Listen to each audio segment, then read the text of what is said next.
Welcome to the channel for the first time viewers. Welcome back for my existing subscribers. We'll start it like this. I have never been this excited for a graphics card launch in the past. You know, with the 2080, I think I got it on like the third wave of stock, and this time I'm literally going through, I'm signing up for notifications on different websites. I saw like literally within an hour, because this is how often I'm searching Google, that B&H actually had an offer to pre-order, but it was a gigabyte card, and I really want to get the Founders Edition of the RTX 3080. So it's like I said, I've never been this excited for a card. I've been this excited for a console before.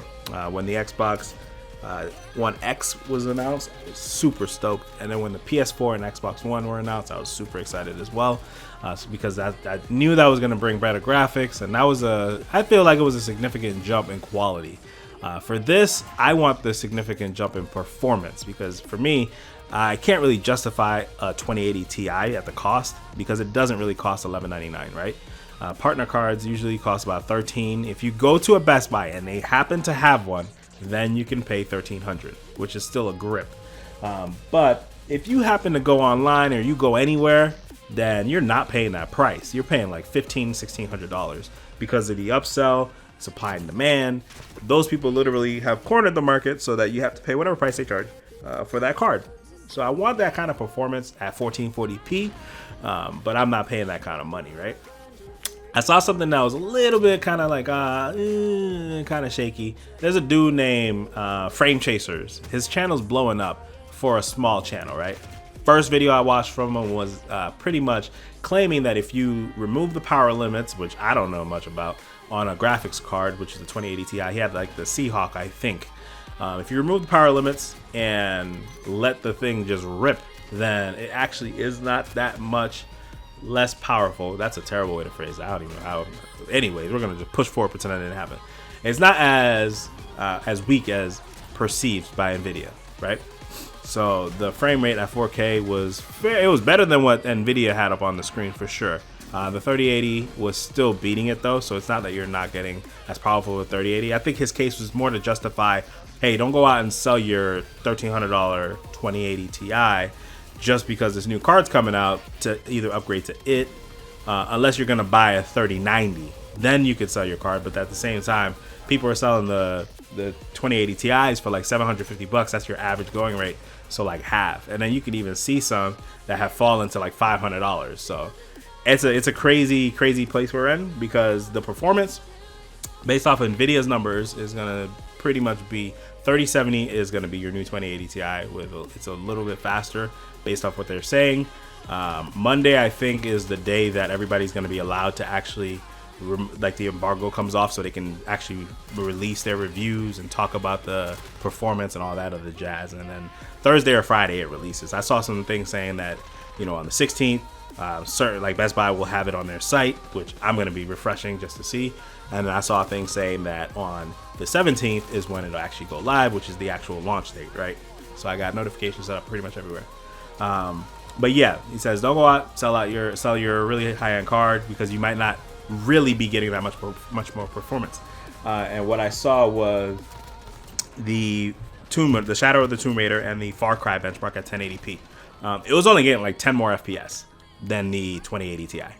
So it wasn't really getting much more, like they say that 30% more, but that game is extremely CPU bottlenecked, so the CPU can't even push the frames out like that. So certain engines, I feel like we're not going to get that big of a push. Now when they did go over to and this was from video cards, had pulled over, I guess, a Chinese YouTuber's benchmark video stats. So when you go into 4K and 1440p, which I play at 1440p, the difference is a lot more significant. And you have to also keep in mind that you're only paying, I say only, $700 for this card. So for $700, you're going to be able to play at 4K and get almost 100 FPS in just about every game.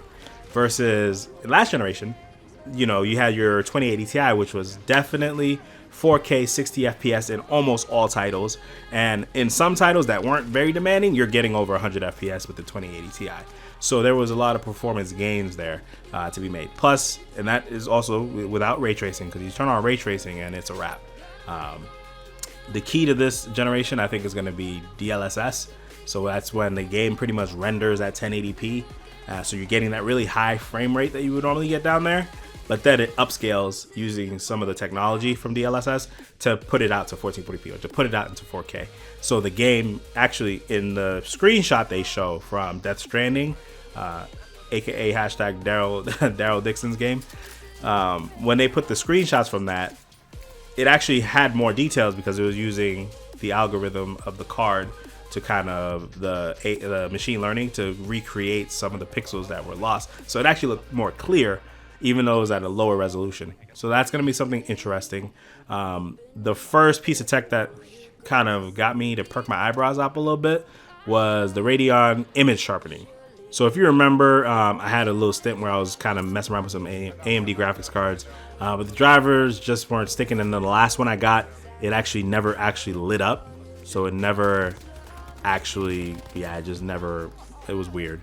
It never actually lit up my XFX logo from the day I got it, which was weird to me. But anyways, yeah, with that said, that was one of those things that the game would render at 1080p, right? The resolution scale would be at 1080p, but Radeon image sharpening was so good that it would, instead of looking fuzzy, it would look almost like the 1080p or the 1440p version of the game with a little bit more jagged lines, right?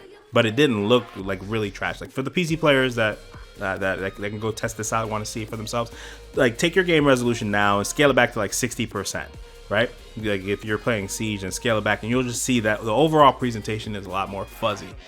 So with this AMD or Radeon image sharpening, it took that and it just added a sharpness filter to it to make it look more clear.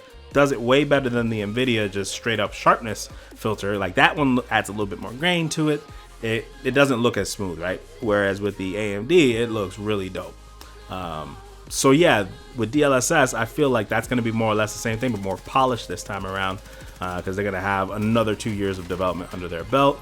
And by next year, maybe next year, the year after, maybe it'll be something that's just commonplace. And yeah, it's going to be very exciting, man. And I want to get the same frames that I used to get at 1080p, but for 1440p. And that's my goal for getting this card. So I'll be definitely benchmarking it if I get my hands on it. If you guys see one in stock and you want to let me know, just ping me on the side, hit me up on Discord, shoot me a text if you got my number.